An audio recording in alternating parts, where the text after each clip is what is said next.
بہت زیادہ ریسورسز ہیں، کوئی کمپیریزن نہیں ہے، اور ان کا ہم کہہ سکتے ہیں کہ پہلا جو ہوم میڈ طیارہ ہے وہ اس ایئر شو کے دوران زمین بوس ہو گیا ہے۔ تو بہت بڑی سبکی ہے۔ ایک تو بھارت کی جو فضائی طاقت ہے، مہارت، اس کے اوپر بڑے سوالات اٹھ رہے ہیں، اور ساتھ میں جو ان کی فضائیہ کے اندر ہیومن ریسورس کی ایکسپرٹیز ہے، اس کے اوپر بھی بہت بڑے سوالات اٹھ رہے ہیں کہ جب رافیل طیارے بھی گرے ہیں تو اس وقت بھی کہا یہ گیا تھا کہ یہ وہ طیارہ ہے کہ آج تک وہ کسی جنگ کے دوران اس کو نہیں مار گرایا گیا۔ تو طیارے کے اوپر تو سوالات نہیں اٹھے، لیکن بھارتی پائلٹس کے اوپر اس وقت بھی سوالات اٹھے ہیں۔ تو میں سمجھتا ہوں کہ یہ ایک ویک اپ کال ہے ان کے لیے یقینی طور پہ، کہ جو وہ ایک پریٹینڈ کر رہے تھے کہ شاید بھارت فوجی لحاظ سے بہت بڑی طاقت بن چکا ہے، وہ اب سب کے سامنے ہے۔ اور کیونکہ اس وقت ہم کہتے ہیں کہ جو جدید جنگ ہے وہ فضائیہ کے ذریعے لڑی جاتی ہے، اور وہ جو ایریا ان کا ہے وہ بری طرح گویا کہ ایک ناکامی کا شکار ہوا ہے، وہ پاکستان کے خلاف جنگ ہو، یا پھر آپ نے دیکھا کہ اربوں ڈالرز لگا کے جو مقامی سطح پہ ایک طیارہ انہوں نے گویا کہ پروڈیوس کیا تھا، آج 1.5 ارب آبادی کے ملک کی ساری دنیا کے سامنے سبکی ہوئی ہے کہ وہ طیارہ گویا کہ ایئر شو کے دوران کہ جہاں پہ آپ لے گئے تھے دنیا کو امپریس کرنے کے لیے، دنیا کو متاثر کرنے کے لیے، وہ طیارہ وہاں پر گر کر تباہ ہوا ہے۔ جی ٹھیک ہے افتخار صاحب، عام طور پر بھارت جو پروپیگنڈا کرتا ہے ویسا ہی پروپیگنڈا کا الزام اس نے لگایا ہے۔ وزارت دفاع کا یہ دعویٰ ہے کہ یہ جھوٹی کہانی جان بوجھ کر پھیلائی گئی ہے تاکہ تیجس کی جو صلاحیتیں ہیں اس کو کمزور دکھایا جائے۔ میرا خیال میں یقینی طور پہ اس میں تو کوئی شک نہیں ہے کہ بھارت کی جو پروپیگنڈا فیکٹری ہے وہ بڑی ہی گویا کہ زبردست طریقے سے کام کرتی ہے، لیکن دنیا ظاہر سی بات ان کے پاس بہت اور ذرائع بھی ہیں چیزوں کو جانچنے کے، سمجھنے کے، پرکھنے کے۔ تو ایسا ہرگز نہیں ہے کہ جو بھارت ایک نیریٹو یا جو بھی کسی چیز کے بارے میں بیانیہ لے کے آئے گا دنیا سے تسلیم کرے گی۔ اب تو بھارت کو ہر حوالے سے شک کی نگاہ سے دیکھا جا رہا ہے، تو میں نہیں سمجھتا کہ اس طرح کے پروپیگنڈے جو ہیں وہ بھارت کے لیے کسی صورت بھی سود مند ثابت ہو پائیں گے۔ جو ان کی جنگی صلاحیت ہے گراؤنڈ کے اوپر، جو ان کی جنگی صلاحیت بحریہ کی ہے یا پھر فضائیہ کی، اب وہ سب کے سامنے ہے کہ وہ ملک کہ جو دعوے تو بہت بڑے کر رہا تھا، وہ ملک کے جس نے گویا کہ اسرائیل سے ٹیکنالوجی لی، وہ ملک جس نے فرانس جیسے ملک سے اسٹیٹ آف دا آرٹ طیارے لیے، لیکن وہ ملک بری طرح ہر محاذ کے اوپر ناکام ہو رہا ہے۔ اور آج آپ نے دیکھا ہے کہ دبئی کے انٹرنیشنل ایئر شو کے اندر بھی اس کی نااہلی، اس کی جو انکمپیٹنس ہیں، اور جو ایئر فیلڈ کے اندر ان کی جو ایک طرح سے انفیریئر ان کا جو ایک معیار ہے، اس کا کھل کے اظہار ہو رہا ہے، اور پوری دنیا دیکھ رہی ہے کہ بھارت ان شعبوں میں شاید جو اس وقت وقتی تقاضے ہیں اور اپنے آپ کو جو ایڈوانسمنٹ کی طرف لے جانا ہے اس میں بری طرح ناکام ہوا ہے۔ بالکل افتخار صاحب، بتا دیجیے گا طیارہ گرا ہے، پائلٹ کے حوالے سے کیا اطلاعات موصول ہو رہی ہیں؟ کیا پائلٹ ہلاک ہو گیا ہے یا محفوظ طریقے سے ایجیکٹ ہوا ہے؟ یہ ابھی تک تو اس بارے میں کنفرمیشن نہیں ہو پائی، اور شاید جو ویژولز نظر آ رہے ہیں اس میں اس بات کا خدشہ پایا جا رہا ہے کہ شاید پائلٹ کو بھی ایجیکشن کا ٹائم نہیں مل پایا، اور شاید اس حادثے کے اندر شاید ممکنہ طور پہ پائلٹ کی بھی ہلاکت ہوئی ہے۔ تو اب اس کے بارے میں کنفرمیشن تو نہیں آئی، لیکن جب لگتا ہے کہ تھوڑی وقت میں اس حوالے سے مزید تفصیلات ہمارے سامنے آئیں گی۔ بٹ جو اس وقت کی صورتحال ہے وہ یہی ہے کہ اس ایئر شو کے دوران کہ جہاں پہ دنیا بھر کے اسٹیٹ آف دا آرٹ طیارے آئے ہیں، اپنی فنی مہارت کا مظاہرہ کر رہے ہیں، وہاں پہ بھارت کا تیجس طیارہ گر کر تباہ ہوا ہے۔ اور اس کے مقابلے میں آپ کو معلوم ہے کہ کل ہی خبریں سارے میڈیا میں آئی ہیں کہ پاکستان کا جو GF-100 طیارہ کے جو چین کے اشتراک سے پاکستان نے مکمل طور پہ پاکستان میں تیار کیے ہے، اور وہ جہاں پہ بھارت کے خلاف جنگی محاذ اپنی مہارت کا لوہا منوا چکا ہے، تو کئی دوست ممالک اس طیارے کی خریداری میں دلچسپی لے رہے ہیں، اور اس بات کا کبھی امکان ہے کہ اس ایئر شو کے دوران پاکستان کئی ممالک کے ساتھ اس طرح کے ایگریمنٹس بھی سائن کرے گا۔ جی افتخار صاحب، اطلاعات یہ بھی موصول ہو رہی ہیں کہ اس حادثے کے بعد جو تیجس بنانے والی کمپنی ہے اس کے شیئرز بھی گر گئے ہیں۔ یقینی طور پہ اس میں تو کوئی شک نہیں ہے۔ اس سے پہلے آپ نے دیکھا ہے کہ مئی کی جنگ میں جب رافیل طیارے گرے ہیں تو انٹرنیشنل مارکیٹ کے اندر گویا کہ اس کمپنی کے شیئر بھی بری طرح گراوٹ کا شکار ہوئے ہیں، اور یقینی طور پہ اس حادثے کے بعد تو یہ کمپنی بالکل اب اس کی وجوہات بتانی پڑیں گی، اور اگر یہ فنی خرابی کی بنیاد پہ گویا کہ اگر کوئی طیارے کے اندر کوئی فنی خرابی کی بنیاد پہ یہ حادثہ پیش آیا ہے، کیونکہ اس بات کا کبھی امکان ہے کہ فنی خرابی ہوگی اور اس میں شاید پائلٹ کی جو غلطی ہے اس کے امکانات کم ہی نظر آتے ہیں، تو پھر تو اس کا کوئی شک نہیں ہے کہ اس کمپنی کے شیئر بھی نیچے کریں گے، اور اس کمپنی کی جو پروڈکٹ یہ ہے اب اس کے بارے میں عالمی سطح پہ ایک امپریشن ڈیولپ ہوگا کہ شاید یہ اس طرح کے طیارے بنانے کے قابل نہیں تھی، یا کم از کم ان کی جو انکمپیٹنس ہے اس کے اوپر ایک مہر لگ گئی ہے۔ جی ٹھیک ہے، بیورو چیف افتخار شرازی صاحب ہمارے ساتھ موجود تھے۔ دبئی ایئر شو میں بھارتی فائٹر جیٹ تیجس گر کر تباہ ہو گیا ہے۔ بھارتی فضائیہ کو اس سے عالمی سطح پر بڑی شرمندگی کا سامنا کرنا پڑا ہے۔ تیجس کی نمائش کے دوران طیارہ گر کر تباہ ہوا، فوری طور پر پائلٹ کے ہلاک ہونے کی کوئی اطلاع موصول نہیں ہوئی ہے۔ ایئر شو کے دوران بھارتی تیجس سے تیل لیک کرنے کی فوٹیج بھی وائرل ہوئی تھی، اور آپ کو یہ بتائیں کہ طیارہ گرنے کے بعد تیجس بنانے والی کمپنی کے شیئرز بھی گر گئے ہیں۔ ہندوستان ایروناٹک کے شیئرز کی قدر میں تیزی سے کمی واقع ہوئی ہے۔ اس سے قبل بھی آپ کو بتائیں کہ گزشتہ 30 سالوں میں مختلف رپورٹس کے مطابق IAF کے 150 سے زائد پائلٹس ہلاک ہو چکے ہیں۔ اسی عرصے میں 534 چھوٹے اور بڑے طیارے بھی حادثات کا شکار ہوئے ہیں۔ ایک اور رپورٹ بتاتی ہے کہ 550 سے زائد فضائی حادثات بھی ہوئے ہیں۔ گزشتہ 30 سالوں میں مختلف رپورٹس کے مطابق انڈین ایئر فورس کے 150 سے زائد پائلٹس ہلاک ہو چکے ہیں۔ ابھی جبکہ دبئی ایئر شو میں اس دوران بھارتی فائٹر جیٹ تیجس گر کر تباہ ہوا، جس کے بعد بھارتی فضائیہ کو عالمی سطح پر بڑی شرمندگی کا سامنا ہوا ہے۔ تیجس کی نمائش کے دوران طیارہ گر کر تباہ ہوا ہے، فوری طور پر پائلٹ کے ہلاک ہونے کی کوئی اطلاع موصول نہیں ہوئی ہے۔ ایئر شو کے دوران بھارتی تیجس سے تیل لیک کرنے کی فوٹیج بھی وائرل ہوئی تھی، جسے بیگ لگا کر لیکیج کو روکا جا رہا تھا۔ طیارہ گرنے کے بعد تیجس بنانے والی کمپنی کے شیئرز گر گئے ہیں، جبکہ ہندوستان ایروناٹک کے شیئرز کی قدر میں بھی تیزی سے کمی آئی ہے۔ گزشتہ 3 سالوں میں مختلف رپورٹس کے مطابق انڈین ایئر فورس کے 150 سے زائد پائلٹس ہلاک ہو چکے ہیں۔ ایک بار پھر سے بات کریں گے، بیورو چیف افتخار شرازی ہمارے ساتھ موجود ہیں۔ افتخار شرازی صاحب، بھارت کو ایک بار پھر سے شرمندگی کا سامنا کرنا پڑا ہے، اور گزشتہ 30 سالوں میں ہم دیکھیں مختلف رپورٹس یہ بتاتی ہیں کہ انڈین ایئر فورس کے 150 سے زائد پائلٹس ہلاک ہو چکے ہیں، اور اسی عرصے میں 534 چھوٹے اور بڑے طیارے بھی حادثات کا شکار ہوئے ہیں۔ جی بالکل، اس میں کوئی شک نہیں ہے کہ جو اس سے پہلے ہندوستان کے پاس رشین ساختہ MiG-21 اور دوسرے طیارے تھے، گویا کہ ان کے بارے میں کبھی کہا جاتا تھا کہ وہ فلائنگ کافن ہیں، گویا کہ اڑتے ہوئے تابوت کے ان کے بارے میں ایک ٹرم یوز ہوتی تھی، اور جو آپ نے اسٹیٹ کیے ہیں اس دوران کو 150 پائلٹ ہلاک ہوئے، ان کے اپنے ہی مشقوں کے دوران، ٹریننگ کے دوران یہ طیارے گرتے رہے، اور اس کے بعد پھر آپ کو یاد ہے کہ پاکستان کے خلاف جو پلوامہ میں ایڈونچر کیا تھا، اور اس کے بعد پھر مودی سرکار نے گویا کہ فرانس کے ساتھ ایک دفاعی معاہدے کے تحت پھر رافیل طیارے گویا کہ خریدے، اور اس وقت یہ امپریشن دیا گیا تھا کہ شاید اب بھارت کو فضا میں بھی بڑی برتری حاصل ہو گئی ہے پاکستان کے اوپر۔ اور پھر ہم نے دیکھا کہ پہلگام کے بعد جب ایک ایڈونچر پھر کیا گیا ہے ہندوستان کی جانب سے، تو گویا کہ وہ بھی جو کانسیپٹ تھا اور وہ بھی جو امپریشن تھا پاکستان کی فضائیہ نے، اس کو بھی بری طرح گویا کہ ایک طرح سے بے نقاب کیا، اور دنیا کو معلوم ہوا کہ اگر انڈین ایئر فورس کے پاس رافیل جیسے ناقابل تسخیر طیارے بھی موجود ہوں، لیکن ان کی جو کمپیٹنس ہے وہ شاید اس قابل نہیں ہے کہ شاید ان طیاروں کو بھی ہینڈل کر پائے۔ اور وہ بھی طیارے آپ کو معلوم ہے کہ امریکہ کے صدر ڈونلڈ ٹرمپ صاحب نے کئی بار بتایا کہ 7 طیارے پاکستان نے مائی کی جنگ میں مار گرائے۔ تو اس کے بعد ہم کہہ سکتے ہیں کہ $1 ارب کا بہت بڑا منصوبہ تھا، اور تیجس طیارہ جو تھا ان کا خیال یہ تھا کہ اسٹیٹ آف دا آرٹ ایک وار ایئر کرافٹ ہے، اور آج اس کو انہوں نے گویا کہ ڈسپلے دیا دبئی کے ایئر شو میں بھی، اور دنیا کو بتانے کے لیے کہ بھارتی فضائیہ بھی اب ایڈوانس کر رہی ہے،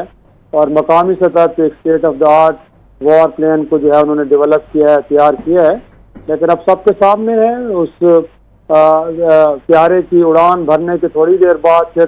یوں زمین بوس ہو جانا، کریش ہو جانا، اس بات کی وہ غمازی کرتا ہے کہ ہندوستان اربوں ڈالر خرچ کرنے کے باوجود بھی گویا کہ اپنی فضائیہ کو بہتر انداز میں آگے لے کے نہیں چل پایا، اور اس کا اظہار جنگی میدان میں بھی ہوا ہے، اور آج ایئر شو کے اندر بھی اتنی بڑی سستی ہوئی ہے۔ یقینی طور پہ جب اس طیارے کے حادثے کی تفصیلات سامنے آئیں گی، اور اس بات کا قوی امکان موجود ہے کہ یہ سارا فنی بنیادوں پہ ہوا ہے، تو اگر جو طیارے کا ایویونکس ہے اگر وہ اتنا فالٹی ہے تو یقینی طور پہ پھر بھارت کی جو فضائیہ ہے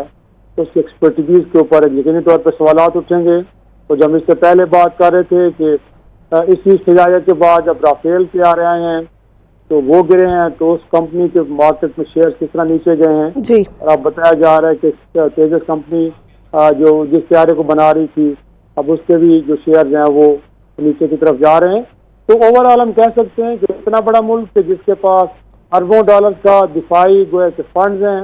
اور ہم جب کہتے ہیں کہ پاکستان کے مقابلے میں جب ہم کمپیریزن کریں تو کوئی کمپیریزن نہیں بنتا، لیکن وہ ملک کے تمام تر کوششوں کے باوجود بھی نہ تو ہم کہہ سکتے ہیں کہ اپنی گراؤنڈ فورسز کو،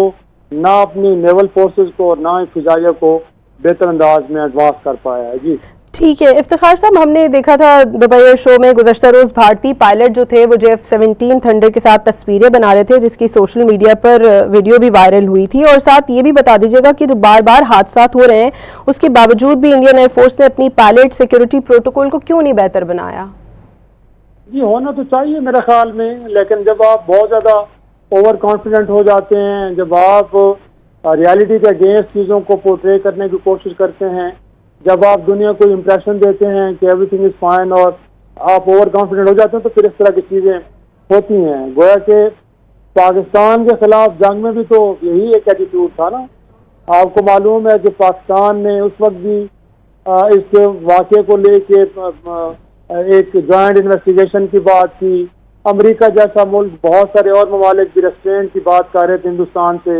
لیکن ہندوستان کیونکہ اوور کانفیڈنٹ تھا اور ان کا خیال یہ تھا کہ ان کے پاس state of the art aircraft ہیں اور وہ پاکستان کے خلاف ایڈونچر کریں گے تو جواب نہیں آئے گا، لیکن وہ جو اوور کانفیڈنس تھا وہ بری طرح ان کو گلے پڑا، اور پاکستان نے پھر کس طرح افیکٹولی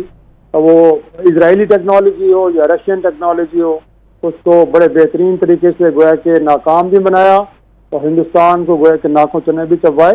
تو یہ اوور کانفیڈنس ہے میرے خیال میں جس میں ہندوستان کو ہر جگہ پہ سستی کا اس کا سامنا کرنا پڑ رہا ہے۔ بٹ اگین اگر اپنے ایٹیٹیوڈ کو تھوڑا سا ریوزٹ کریں اور جو ریالٹی ہے اس کے ساتھ کھڑے ہوں تو شاید ہندوستان کو اس طرح کی ہزیمت کا سامنا نہ تو جنگوں میں ہو اور نہ اس طرح کے ایئر شوز کے اندر ہو۔ ٹھیک ہے افتخار صاحب، آپ سمجھتے ہیں کہ پائلٹس کو جدید طرز کی ٹریننگ جو ہے وہ فراہم نہیں کی جا رہی ہے؟ جی میں سمجھتا ہوں کہ اس میں تو کوئی شک نہیں ہے کہ جو ٹریننگ کا معیار ہے اس کے اوپر بھی بہت بڑے سوالات اٹھ رہے ہیں، اور یہ بھی بات کی جا رہی ہے کیونکہ پاکستان کے خلاف جو مئی میں جنگ تھی اس کے بعد تو یقینی طور پہ اب یہ کہا جا رہا ہے کہ اگر دنیا کا اتنا بہترین طیارہ ہندوستان کے پاس موجود تھا اور انہیں اس بات کا اندازہ نہیں تھا اور وہ ہندوستان کی اپنی حدود کے اندر رہتے ہوئے بھی اگر نشانہ بنا ہے تو پھر تو ہندوستان کی فضائیہ کے قیادت کے اوپر بھی اور ان کے جو پائلٹس ہیں ان کے اوپر بھی سوالات اٹھتے ہیں۔ اس سے پہلے پلوامہ میں بھی آپ نے دیکھا کہ کس طرح پاکستان اپنی حدود میں رہتے ہوئے مقبوضہ کشمیر میں جو ایڈونچر کی خرچ سے جو طیارے آئے تھے اور اس وقت بھی 2 طیارے مار گرائے گئے تھے اور ایک پائلٹ بھی آپ کو یاد ہے ابھینندن کو گرفتار کیا گیا تھا جس کے بعد میں پھر واپس بھی کر دیا گیا۔ تو میرا خیال میں ان کی جو ہیومن ایکسپرٹیز ہے، ان کی جو ٹریننگ کا معیار ہے اس کے اوپر تو ضرور سوال اٹھ رہے ہیں، اور اس دوران بھی آپ کو یاد ہے کہ ایک آدھ ہیلی کاپٹر کو خود مقبوضہ کشمیر میں غلطی سے ان کی فضائیہ نے ہٹ کیا تھا جس میں ان کے فوجی بھی مارے گئے تھے۔ تو اب اندازہ لگائیں کہ اگر ان کو اینیمی ٹھیک ہے افتخار شیرازی صاحب ہمارے ساتھ ہی موجود رہیے گا، ہمیں جوائن کیا ہے ایئر مارشل ریٹائرڈ عاصم صاحب نے۔ عاصم صاحب یقیناً صورتحال آپ کے سامنے ہے، بھارتی پائلٹ نے پہلے روسی مگ طیاروں کی مارکیٹ خراب کی، پھر سخوئی کی ناک کٹوائی، مئی کی جنگ میں رافیل طیاروں کی ریپوٹیشن برباد کی، اور اب خود بھارت میں بننے والا تیجس طیارہ بھی تباہ ہو گیا ہے۔ کیا سمجھتے ہیں آپ خرابی کہاں ہے اور کیوں بھارتی پائلٹ اناڑی ثابت ہو رہے ہیں؟ دیکھیے جی، اگر آپ تیجس کی بات کریں تو تیجس کی کوئی اتنی اچھی ہسٹری نہیں ہے، یہ بہت دیر سے یہ پروجیکٹ جو ہے یہ لنگر آن کرتا رہا اور یہ جو ہے اپنی فروٹیفیکیشن کو نہیں پہنچ سکا. اور مین چیز تو یہ ہے اس طیارے کے خلاف وہ ان کے اپنے چیف کی اسٹیٹمنٹ ہے کہ HAL کے اندر اتنی کیپیبلٹی ہی نہیں ہے کہ وہ مجھے کسی اچھی کوالٹی کا جہاز دے سکیں اور اپنی ٹائم لائن میٹ کر سکیں. تو انفارچونیٹلی یہ جو ہے جو ایکسیڈنٹ ہوا ہے اس کی ایک ٹیل ہے اور ایک ہسٹری ہے. اور مین چیز یہ ہے کہ یہ والا طیارہ بھی جو تھا اس کے اندر بھی پرابلی کوئی لیکیج وغیرہ آئی تھی اور یہ وہاں پہ جب دبئی میں پہنچا ہے تو یہ بڑی انفارچونیٹ چیز ہوئی ہے کہ جہاز کریش کر گیا اور اس کے اندر جو ہے پائلٹ جو ہے وہ بیچارہ مر گیا. ٹھیک ہے عاصم صاحب، آپ سمجھتے ہیں کیا پائلٹس کو جدید طرز کی ٹریننگ فراہم نہیں کی جا رہی یا ٹریننگ فلیٹ پر نظر ثانی کیوں نہیں کی جاتی اس طرح کے حادثات کے باوجود؟ دیکھیں جی، حادثہ تو ایویشن کی بزنس میں ایک آن گوئنگ پروسیس ہوتا ہے اور اس کو پریونٹ کرنے کے لیے بہت ساری چیزیں ہیں جو کرنی ہوتی ہیں، جس کی وجہ سے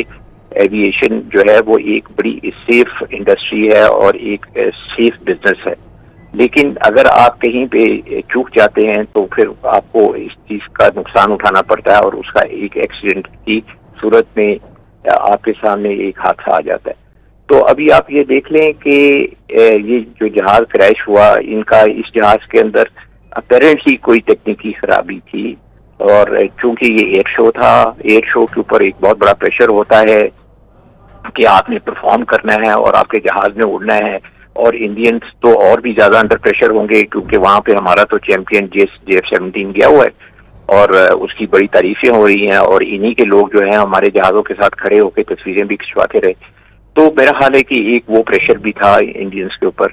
کہ تھوڑی بہت اگر کہیں کمپرومائز کیا جائے تو یہ جہاز اڑا دیا جائے. لیکن پروفیشنل ایز اے پروفیشنل اگر میں دیکھوں تو میرا نہیں خیال کہ انہوں نے کہیں پہ جو ہے اس کے اندر کسی قسم کی کوئی کسر چھوڑی ہوگی کہ جہاز کی پوری طرح سروسیبل نہ ہو.